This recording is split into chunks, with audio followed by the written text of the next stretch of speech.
Episode 8. Episode 8. The Hidden Sanctuary.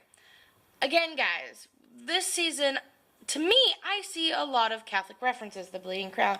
The Disenchanted Forest. Forests are mentioned a lot, actually, in certain stories. Like, the devil hides in the dark kind of thing.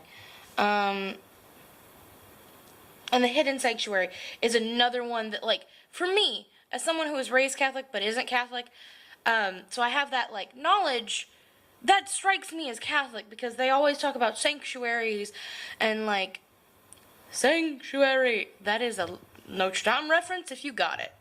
And it's a churchy thing that my brain thinks, yes, sanctuary as in, like, a safe place for people, but sanctuary is a really heavy word in Catholic, like, buildings, as, like, the place, like, what they call areas in the church.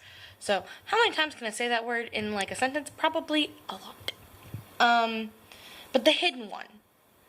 So, like, that episode is another, like the Disenchanted Forest, and I'm like, I don't have too many headcanons, but I'm excited because hidden implies you can't see it. Sanctuary is a safe place, so it's a hidden safe place, or a hidden, like, place of worship, and I'm like, will that tie back into the creepy Vatican Brotherhood that John Noble's character runs? I don't know. We'll see. I hope so.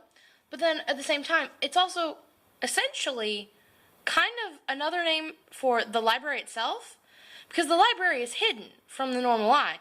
It's the Annex and the Metropolitan Library are faces. Charlene even says it in season 1. It's kind of like the poster face of the library. But the real one is hidden, it's deep, it's secret, it's magic, but it's a safe magic place. So, again, really good writer titles this time. I'm proud of you guys. Any writers and such watching this, I'm proud of you. You did good. You did very, very good. So that's all I really have for the Hidden Sanctuary one, just because, like, I don't have any other knowledge, like, about, like, the Lits do. I just have the titles and promo stuff that they've given everybody. So, and then, like, the actors' insights from the acting thing I do, so. Then, The Town Called Feud. This is most definitely our Civil War reenactment one. Like, no, if it's not our Civil War reenactment one, I will personally just be disappointed in everything. Like, that is the only one that makes plausible sense for that. And you want to know who's excited about that? Because you want to know who lives in a town, in an area, surrounded by Civil War reenactments all the time, who got into Civil War reenactments by an ex-friend, that I actually enjoy them. Like, I enjoy the history behind it, which, again, is why the Lits probably said history, and I agree with them. It's a very historical thing. But just, that's going to be our ghost episode. And I am so pumped. Like, so pumped. Because Civil War reenactments on their own are kind of spooky. They're kind of spoopy. You add in actual magic ghosts, it's gonna be like the Heart of Darkness. I'm gonna actively be terrified and enjoy it at the same time. It's gonna be great. But that's all I have on that one. And now, episode 10. Kira, if you're watching this, thanks to you and Maggie, I am now very stressed over this episode. Very stressed. It's fine, though. I like being stressed over shows. That episode is The Dude Named Jeff. From what the Lits have said, that is Lindy Booth's episode, and I am so proud of Lindy. If you're watching this, you go, girl. You rock that, like, triple threat business. You be an actor and that's not a triple threat, but you are a triple threat. Because you're very pretty, and you're very good at singing, even if you think you aren't. Like, no one thinks they're good at singing. But, like, you are really good at singing. And you seem really good at dancing. Like, the few times, like, you dance around all the time in the show. You're a very agile person. I think you're awesome. I think you're a triple threat. Quadruple threat if you include the directing thing. That was a really bad ramble, and I probably dug myself into a hole, guys. Just ignore that. But that is Lindy Booth's episode. I'm excited for that because, again, a guest director. Because usually we have Jonathan, Dean, or Noah directing. Jonathan Frakes, by the way. Who is... Guys, like, my love of Jonathan Frakes is sad. He's Star Trek. I live for that show. But it's nice to have another guest director, and it's Lindy. Guys, it's Lindy. Female directors give me life because they have such a different perspective than the dudes. And not to say the dudes don't have good perspectives. I mean, so far the show has been absolutely astoundingly fabulous. And all directors that I am aware of, could be wrong, have been dudes. And they're great. And the three main dudes, I love them. I love all three of them. I love Noah, I love Dean, I love Jonathan. I really want to meet all of them in person and talk shop. But that's another time. But so this is Lindy's episode, like I said. So again, mostly just excited for that. Also, the name is just so random in comparison to everything else. I'm like, is this gonna be like another like Ray type episode where we're just gonna get a random character that has a really deep meaning, that just is random as hell? Which is what I thought. Until I watched the Liz talk about season 4. Until, like, I was paying attention to their posts. And this is going to be a Jenkins episode. And does that surprise me? No. Because if there is anybody in the fandom that fangirls over John Larroquette more than we do, it's Lindy Booth. Like, I feel the girl. Like, I am currently in a show with an actress that I really, really, really, really, really think is really good, and she's really pretty, and I'm, like, stressing. So, I feel her. I sympathize. I sympathize with Lindy on the John Larroquette business. But, no. So, they were informed us that it's a Jenkins-heavy episode. And then one of the lids had to go and say, Jenkins is either gonna die, or he's gonna get with Cassandra. And I'm like, I really hope it's the latter, because I can't handle it if Jenkins died. I couldn't handle it. I mean, I know in previous seasons it's been said that he's immortal, and that Puck said, while you cannot be killed, you can, or while you cannot die, you can be killed or something. I can't remember exactly the wording. It was Brent Spinner, so, like, high-pitched cuteness, like, high-pitched scary cuteness. I can't manifest it.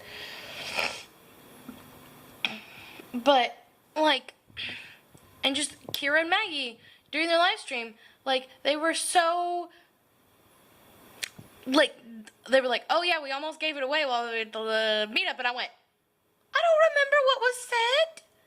Shoot. How am I gonna, And I'm stressed for that episode, because I really don't want Jenkins to die, guys. Like, I mean, if they do it properly, which I honestly say, if Jenkins was to die, I would prefer Lindy Booth to direct it, because I'm sure she would give it justice. But I still don't want him to die. I don't want anybody to die. Dean, if you're watching this, you don't kill off characters. Please, please don't. Please don't. Unless you're gonna, like, end permanent. Don't kill people off. Like, I can't handle it. I can't. But just, like, that whole episode, if it's Jenkins based, and it says dude named Jeff, which fits, because Jenkins Galahad, like, the jugga sounds at the end, the guttural sounds, or beginning, not the end. So I'm like, is, like, one of Jenkins' other code names Jeff? Are we gonna have to start calling him Jeff now? I'm like, is it gonna be another meme? It's like, hey Jeff, quick question. So, like, I'm excited for that episode. And if it is heavy Jenkins Central, I'm excited to see what Lindy did, how Lindy takes it, like, that kind of stuff. Like, I'm excited. I am. Especially because it's Lindy Booth and Jenkins. All in one. Because, like, I need more John Larroquette in my life, guys. I'm watching Me, Myself, and I need more John Larroquette in my life. I'm sad. Okay. But moving on. As far as I know on the list, we don't have an episode title for episode 11. So, who knows what that is? That could be the surprise episode that kills us all. I hope not, though. I hope not. And then, episode 12, Echoes of Memory. Guys, I don't like it when they do stuff like that, because it makes me think of the Candle Room, and literally, like, the thought process that Flynn is not long for this world. Also, I would like to see the Candle Room again and see if his candle is still that short. Because if it is, no. You do not touch my precious librarian son. I mean, yes, all librarians have to die. Everybody dies, but I'm emotionally attached to him and I don't want him to die. I'm going to be selfish there. So, the echoes of memory. I have a feeling something's going to happen, and it's going to be big. And it's either going to be to Flynn, Eve, or Nicole. Because that's the echoes of memory just makes me think something big is going to happen with Nicole. And my theories on this, with the whole Nicole business, they mention a time-traveling librarian. They do not mention if he goes back in time. They mention him. Everybody gets to team up with him. Guys, we could essentially, my theory, like a plausible theory could happen, is we end up having two guardians, Nicole and Eve, and Flynn and Eve, I think at the beginning they're going to try to get bonded with the library, but then something's going to knock it, ruin it so that the whole season continues, and it's just them trying to figure this out so that they can do the bonding kind of thing. But then they meet another librarian, thus adding a fifth librarian to the four, with two guardians.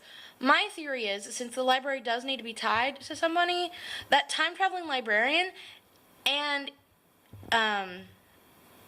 Nicole are going to become the pair that get tied, not Flynn and Eve.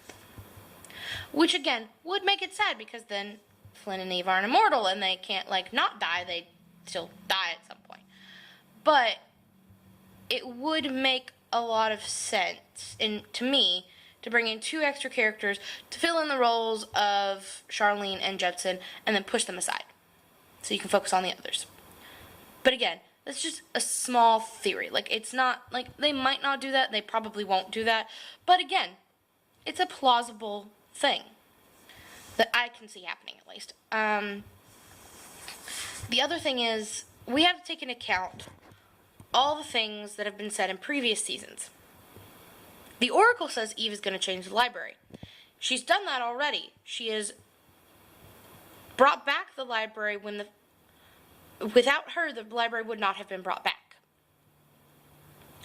Because if she had not been, everything is so, it ties in the smallest ways. Jenkins sent them on the Christmas thing. He never answered her in season 1 as to why he sent her on that. He just went, theories.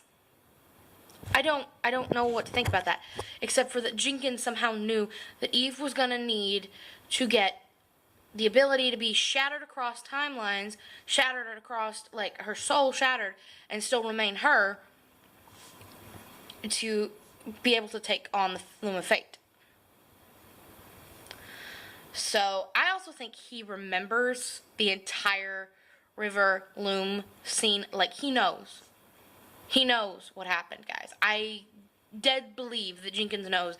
He defeated his own father. He helped kill his own father. He knows he did that. And he accepts it. Because his father was in the wrong. And he thinks it's an acceptable sacrifice. So, but yeah, so that's, Eve's already changed the fate of the library with the Loom of Fate, because she was able to survive it and not, let the unraveling continue. She was able to hop through and fix fate from Duloch's cut, thus securing the fate of the library. But then we see in season 2, the Oracle still says, had Eve lived, she would have changed the fate of the library. So, that's coming. Again, that could just be referring to the point of prophecy, where Flynn doesn't die, and Eve pushes the other librarians, to help Flynn save the library in the ultimate battle. Because without her, the 3 librarians would have just stood there and done nothing. Because they would not have had that extra maternal push to do better. So that could be what the Oracle meant. Or, there could be something else to that still. We don't know. Everything all ties together really nicely in the show. Stuff that's mentioned once will be brought back up, episodes